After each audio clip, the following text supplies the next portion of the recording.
Hello, everybody. First of all, I would like to thank organizers and precisely Sebastian, who allowed me to present you our recent results from Parisian group of STM. So my talk will be mainly devoted to the measurement of something that I ambitiously call coherence with a tool which doesn't measure coherence. So, but before I start, I would like to announce a new cost action that we won this year. So it starts from next year, I guess, from January for 3 years, yes. Right from now. The president of steering committee is Professor Herman Suderov from Madrid, but we here several of us who are involved in this. Also Jan Arts, I guess he is involved. And you can easily contact any of us to adhere to this. You see that the topic of this action is very much consistent with your research. Okay, so please do not hesitate to contact us to see how to do. Okay, so my talk is a mainly experimental talk. The main part will be devoted to long-range Sheba states in two-dimensional superconducting materials. And this work is due to several people from my group in Paris, Tristan Kran-Bran, our PhD, excellent PhD student, which is now in Copenhagen, who is mainly author of this experiment on long Sheba states, but also external collaborations with Juan Carlos Cuevas, Milorad Milosevic, and many people you know, Boris Altshuler, Lev Yoffe, and et cetera, et cetera. And more recently with Pascal Simon from LPS. So the outlook of my talk is like this. There are 4 topics. They will be quoted to as 1/4, 2/4 on left upper corner. And I will very rapidly remind you, for those who know, or introduce for those who do not know, about superconductivity in atomic monolayers of lead. So atomic monolayer of lead is superconducting, and that is known since 7 years, but it is a very tricky superconductor. Then I will show how, starting with these monolayers, you can do a nice playground for studying proximity effect and also Josephson physics. And then I will mainly focus on these 2 topics. One is long-range Sheba bound states in 2D limit, and then an opening that will be related to unconventional collective bound states we observe now in our artificial lead monolayers with Cobalt.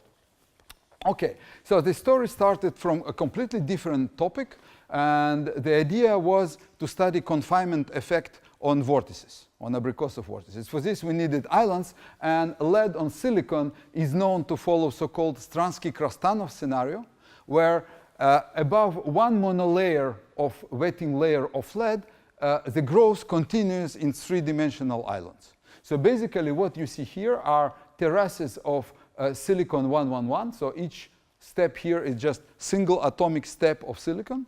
And they are covered by one monolayer of lead, atomic layer of lead. And then above this, there are these faceted islands which are also 111 oriented exactly as a main substrate. Okay? What was nice that besides interesting vortex physics in islands, the wetting layer itself is very interesting. Look, this I tried to summarize a sort of phase diagram of growth of this monolayer on the surface as a function of coverage. So it's a number of lead atoms per unit atom on the surface of silicon. And so for low densities, you have some commensurate reconstructions, which are all insulating. Some of them are not insulated, very interesting. Then you have multi-phases, so you are not able to stabilize a single structure. And then you have more than 20 different reconstructions possible, all due to the fact that there is a big mismatch between unit cells of bulk lead and bulk silicon. Okay? So this is called Devil's Staircase, but some of these phases are well known. Amorphous phase is when you grow as it is at room temperature, it grows amorphous. Okay? And then you can anneal and get some reconstruction, dense reconstruction. And what is interesting here, that you have already approximately 1 1.2 up to 1.3 atoms of lead per atom of silicon. So it is more dense than silicon, and it is more dense. The distance lead-lead is shorter than the distance of lead-lead in the bulk lead. So it's very strongly overlapped orbital system. Okay? And then, of course, if you try to grow more than 1.4 monolayers, then three-dimensional growth starts. Okay? So these are different known reconstructions of these lead monolayers. And some of them, specifically this 1.33 monolayer, which is called SiC, striped incommensurate structure lead. So you see some ordering, but you have a lot of dislocation bumps, twin boundaries, etc. But also a little bit less dense square root 7 by square root 3 lead. Square root 7 by square root 3 is related, it corresponds to the unit cell of this reconstruction, okay? With respect to the underlying silicon, so don't be surprised, but this is quite organized crystalline lattice.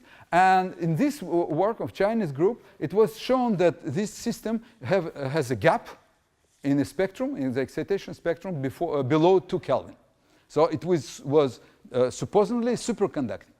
So the question is how a monolayer could be superconducting, and could it be? So we started with this hypothesis, and we produced several of these systems. So one is this SiC, so very dense. So you see here probably that there is atomic order. Okay, there are a lot of defects, but all these defects, they are lead atoms. They are not other things than lead atom. Also this, for instance, this is one more monolayer of lead on a single layer of lead. When you study the gap, you see that superconducting gap exists everywhere. And here, thin solid line is just the BCS fit of tunneling conductance as expected for conventional BCS material with no free parameters. Okay? The only parameter is the gap width, but others are not. You have KBT, etc. So you clearly see that there are areas here which these map correspond to this plot.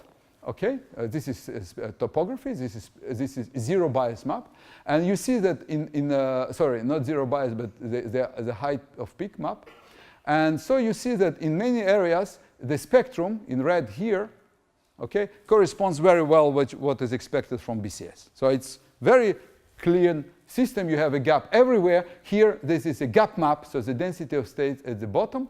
And you see that it is quite everywhere. There is no single point in which you don't have a gap, so it's okay. But what you see also that the height of the peaks vary on the scale, on atomic scale, and this is something new because effective coherence length is 40 times larger. The coherence length is 40 nanometers, and the variation take on the scale of 4 nanometers. So you have at least factor of 10 between coherence length and variations of the excitation spectrum. So the disorder in this system is very important and leads to this strange thing. In square root 7 by square root 3, which is a little bit less dense, the situation is even worse.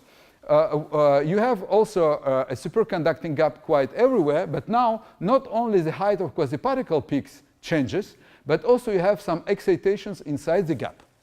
And in this matter here, we know every atom. So if I do a zoom here, you will see that it is perfectly atomically arranged. There are no magnetic atoms inside. Okay, so it's quite clean system, and still we have some excitations inside the gap. So this is something which is which still needs explanation on a solid basis. But at least the idea here, the movement of this height of quasiparticle peaks is probably related to the fact that we come down to a very diluted system which comes closer to the crossover between BCS and Bose-Einstein condensation, and you might have different excitations than just quasiparticles. Yeah. The temperature is performed this, right? 0.3 Kelvin. And to obtain such a nice comparison, do you need to put some elastic scattering? No, not at all. Not at all. Not at all. So this is just tunneling conductance integral folding with derivative of Fermi-Dirac function with no gamma at all, 0. So this curve black, it's just full BCS, you take BCS, divergent density of state, you fold with df over t to make a numerical integral. You put some gamma in order to not diverge, but this gamma you put, let's say, 0.1% of the gap. Just to do not. But you have a gamma. Yeah, but I can put it 1,000th of gap. Will change. Nothing will change. No. Nothing. It's just a mathematical trick because Mathematica, you run. Yeah, yeah. You just send it to 0. Yeah, we send it to 0. We put it in the value which absolutely doesn't affect the result. Okay? You don't need gamma here. Okay? Here, of course, you would need, but there is no reason for this. I mean, okay? Okay. So one more thing which is strange here is what happens on terraces. So on atomic steps. So on terraces, I already explained there are some variations of quasi-particle peaks and a filling of the gap states. But on terraces, there is very interesting things. There are some protrusion, crystalline. So you have this square root 7 by square root 3 lattice with some defects, native defects, and you have some protrusions which are, you see clearly they are faceted, so they are also crystalline. And these are a silicon-rich square root 7 by square root 3 crystal. In fact, when you deposit lead on silicon, the 7 by 7 reconstruction disappears, and you have 1 by 1, and 1 by 1 is less dense than 7 by 7, so you have some extra silicon atoms to handle with. And they go towards they diffuse, and they go towards the steps, and they organize to this extra protrusion in which you have silicon mixed with lead. What is interesting that these protrusions served us to understand that each step is just a Josephson junction. So each atomic step of underlying silicon produces you a Josephson junction. So this material is not a complete superconductor in bulk, but it has a Josephson coupling in between. If I have time, you can ask me a question. I will precise this in a moment. And this results in a very specific vortex diagram. For instance, when you put, so these are these steps, atomic steps, okay? Already at zero field, you have some variations of zero bias conductance peaks, mainly because of these protrusions. Okay. Now, when you apply a magnetic field, you see that all vortices go to the steps. They sit all at steps. There is no one sitting in terrace. Okay. And after some critical field, which is 40 millitesla, all vortices go in terrace. So you have two kinds of vortices, ones which are smaller and which sit on atomic steps, and one which are larger when sit in terraces. I remind you that we are not sensitive to the magnetic part of the vortex, but to the wave function. So we are measuring mainly the vortex cores, right? So you say that in the version you have the square root of 7 square root of 3 Reached with silicon. Reached with silicon. Yes. While in the rest you have just pure square root 7 by square root 3 lead. Yeah, the structure is the same, but there is a partial substitution of lead by silicon. And you impress in the rust, and then you go. No. First, look, this is the same image. So you first in atomic steps, and then in terrace. They don't move. Look. In fact, this image, you see, in this image, you have already vortices on terraces and vortices on atomic steps and also vortices on terraces. Okay, this image is a differential image between the map obtained at 80 millitesla and map obtained in 40 millitesla. And you see that you don't have any vortex in this differential map. Appear only new vortices, not the one you already had at 40. Okay? And these new vortices all sit at terraces. There is no one appearing new at step. Okay? This is just experimental results. Otherwise, the raw data are here, but it's difficult to handle to see where the vortices are. While if you do the differential image, you clearly see them. Okay? And where are the vortices going? The one we are in? They are not pinned. They are completely mobile. There is no pinning here. There is only geometrical pinning because of Josephson junction. But this vortex, for instance, this vortex is staying here. Look, this vortex is here. it remains here. But in differential map, which is here, you don't see it because you take it and you subtract with this one. Okay? So you see only new one, for instance, this, and this that appears here. But they are pinned. They are pinned geometrically. It is not sort of impurity pinning or You see one vortex moving around. for instance, you see this unusually irregular shape is probably to the vortex motion. So they are very mobile. Okay. The idea, how to explain that you have vortices of different sizes. Of course, one may move, other may not. But however, one of the idea is that on the atomic step, you can easily produce, by Josephson coupling, you can easily produce a drop of phase. And then it was a prediction by Alex Gurevich that you can have a sort of mixed Abrikosov-Josephson vortex.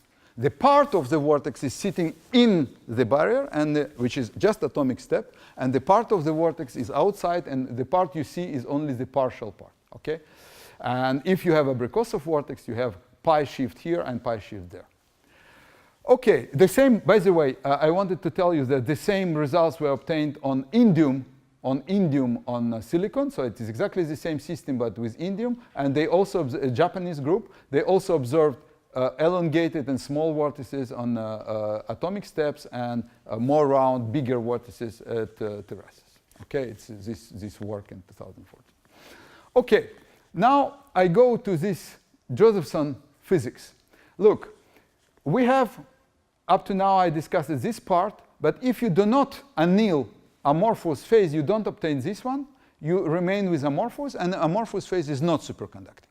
So you have a possibility to create hybrids in which you have bulky like lead connected to wetting layer that could be superconducting or not on purpose.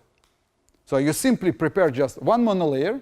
If after, which is amorphous, if you continue depositing, you will get islands and amorphous layer. So you have SN lateral junction.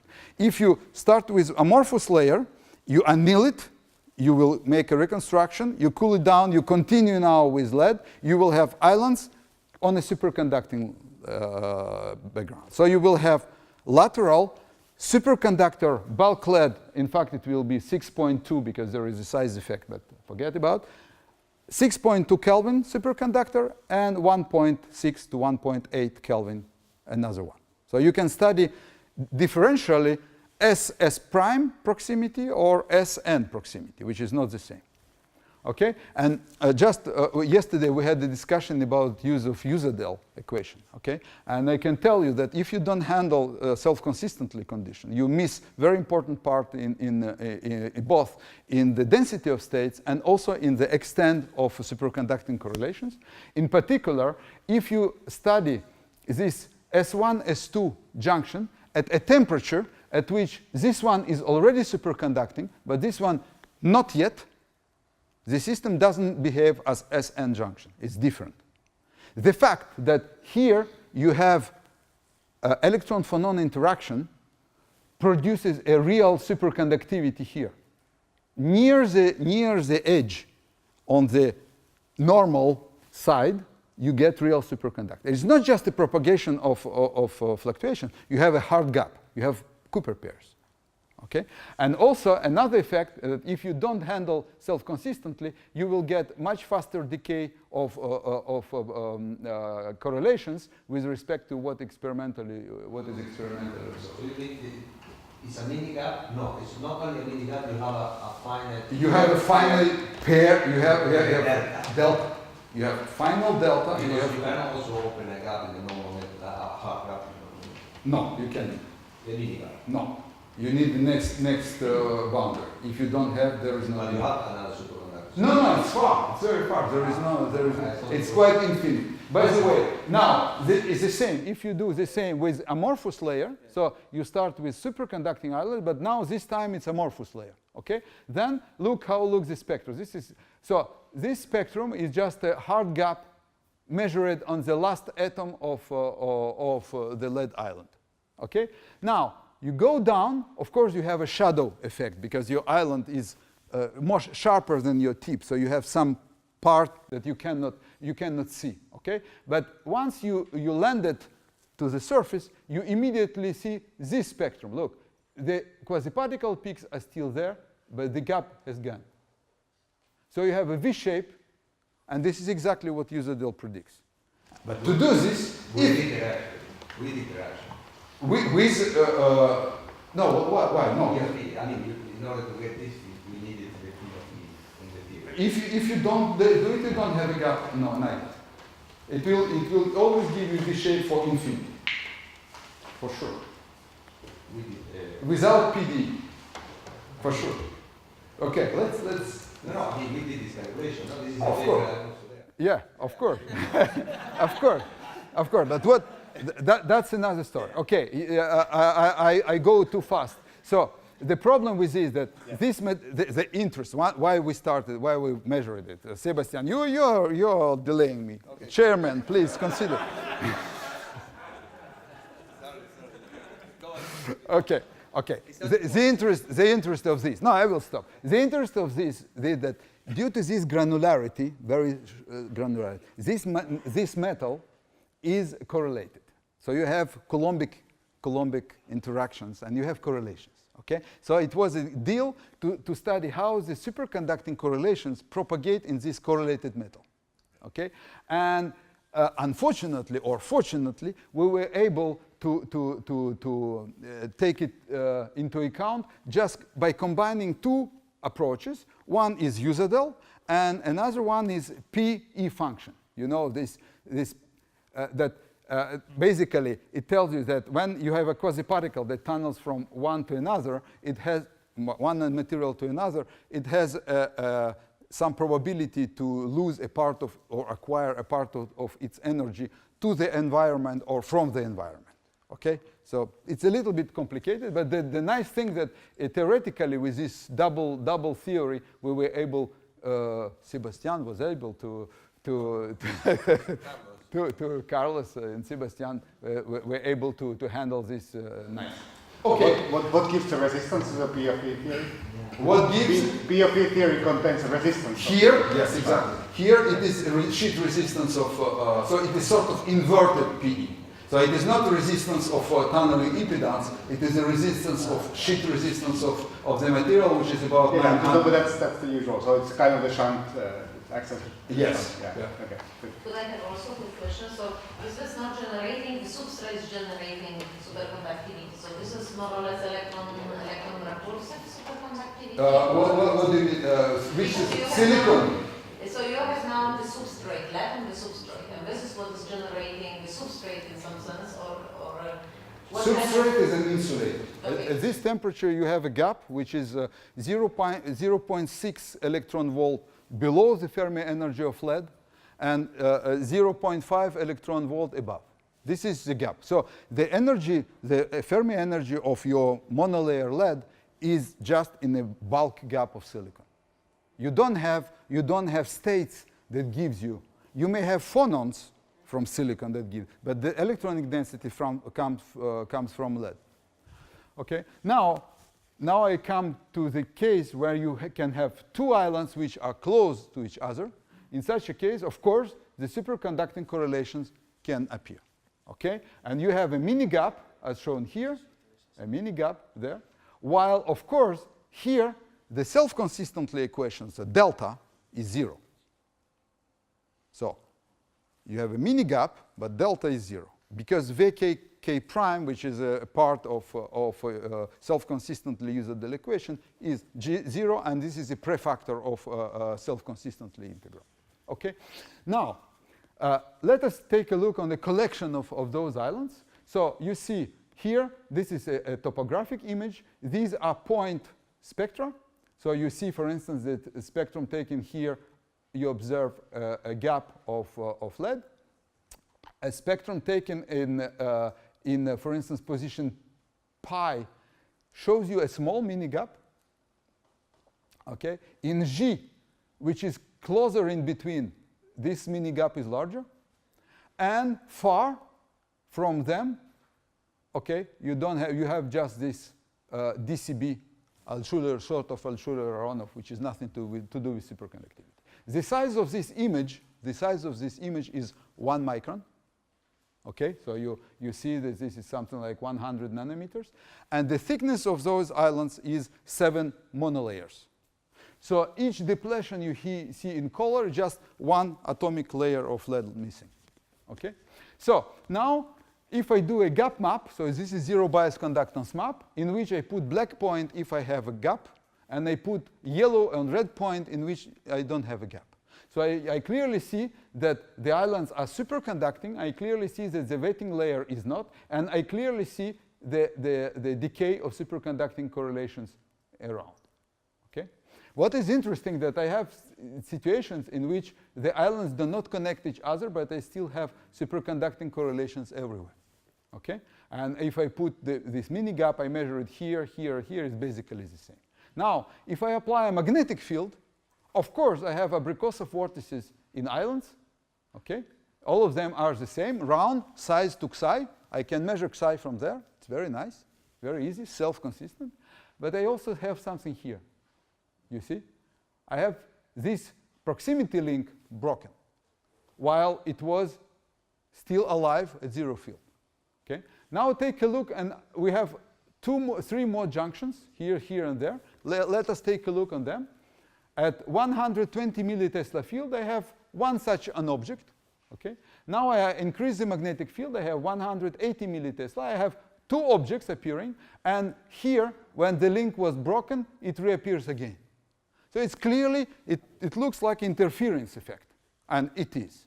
It is just Josephson physics in proximity junction. Okay? So it's easy to understand if you consider that when you put the magnetic field, because of vector potential, you create Meissner currents, okay? And whatever the gauge you choose, if you consider the phase relation in opposite edges, you will have shear gradients. And this is a symmetric presentation of this with the gauge in the center, but basically you will have situation in which you have 0 and 2 pi, in which you don't have current if you consider a local Josephson relation, or you have pi pi, you have no current, neither. But here you have a shift which is pi. And then by destructive interference, you kill superconductivity. But this is nothing more than just a vortex. You can see that there is a circulation of phase. There is a circulation of phase, which is 2 pi, 0, pi, pi, 2 pi. So you have obviously a vortex here, and this is a Josephson vortex. It's nothing more. Okay? And of course, if you combine Ginzburg-Landau theory, as we did here, this is self-consistent calculations for a given gauge. This is a gauge, and these are the order parameter and the phase here. And then we extend Ginzburg-Landau theory in normal regions with some decaying gauge-independent phase. Then we get very nice current phase relation for each island, and it is quite sinusoidal, almost. Okay, within the noise, but it's mathematics. So, and also without any free parameter, we get complete correspondence between the position of those Josephson vortices with respect to what calculation gives. So it works very nicely. It's indeed tells us that these are interference effect, and this is how we see Josephson physics now. And this allows us also to suggest a Josephson device in which the Josephson vortices and Fraunhofer pattern are not created by magnetic field, but just by current. You don't need magnetic field at all. It could be mathematically 0, but the fact that you run strong current densities, not strong currents, current densities, because if you have strong currents, you have strong field, but you may have very thin stripes, you can have very strong density and very few currents. So Maxwell will not give you a strong magnetic field, quite negligible, and then the main effect will be produced by phases, so it's sort of Fason, sort of just singularity of phase in this material. And then you can have Fraunhofer patterns. The critical current will oscillate as a function of current you put in your leads. Okay, this is a prediction for the moment. We are still working on this. Okay, now I want to discuss with you with remaining time, which is exactly half an hour for me. Okay. I would like to discuss 5 minutes. I would like to discuss long-range Sheba states. You know, already several speakers discussed this, and also Roland discusses this today. But I would like to just remind you several things in theory, which is very nice. In impurity Hamiltonian of single classical impurity, you have two terms. You don't have only one magnetic term. The Sheba term is here, but you have also classical term. And this classical term is very important because it will decide not only the position of bound state inside the gap, yes, it decides the position, but also the phase shift between psi plus and psi minus contributions, which are spin polarized. So while STM doesn't measure psi directly, it measures psi square, still you have a phase difference, okay? And this phase difference here, which appears here, so you look on this formula. Psi is, you have exponential decay on the scale of coherence length, as you expect for any perturbation of superconductivity, but you also have a sign here, okay, which is an oscillatory part which contain a phase, and this phase is proper for each plus state and minus state, so hole-like, electron-like. And this phase is related to both normal diffusion here and magnetic diffusion there, okay? So precisely, you can show, and of course, the energy of Sheba state is plus minus delta for plus for electron like part and minus for hole-like part, times cosine of difference on delta plus minus delta minus, which tells you, for instance, very interesting thing. If J is equal 0, you have just a normal diffusion. Normal diffusion, delta plus equal to delta minus, cosine of minus equal to 1, and you have you don't perturbate your gap because your Sheba state are just on the gap edge. Okay? Moreover, what is interesting, that here you have no shift of phase between plus and minus states. Now, if it appears that the phase difference is 0, then the phase difference is pi over 2, then cosine is 0, and you have here Sheba state. This is just like a Majorana we discussed. Both states, they merge at 0 energy, at Fermi energy. And in this case, what is interesting, that since there is a pi shift in between here, you have a pi over 2 shift between psi plus and psi minus states. Okay? So you can handle this with STM if you are able. But for this, you need long range.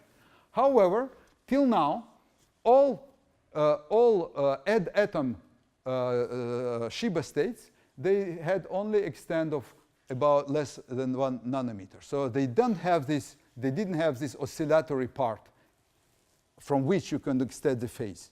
You see? So they were very short-ranged. Also, the ones that showed today Professor Wiesendanger, they all were short-ranged. And in niobium diselenide, which is a 2-dimensional material, they are long-ranged. You see here, they extend to more than 20 nanometers. Okay? And if you compare, for instance, the extent of add atom Sheba state, it gives you this extent, chromium, for instance, with respect to this. Okay? So this 2-dimensional character of superconductor allows you to have larger extent of Sheba states, which is not allowed in case of add atom on 3D superconductor for several reasons. Okay? And that makes you possible to bound them through the substrate. So the good playground for Sheba physics is to have a 2-dimensional superconductor.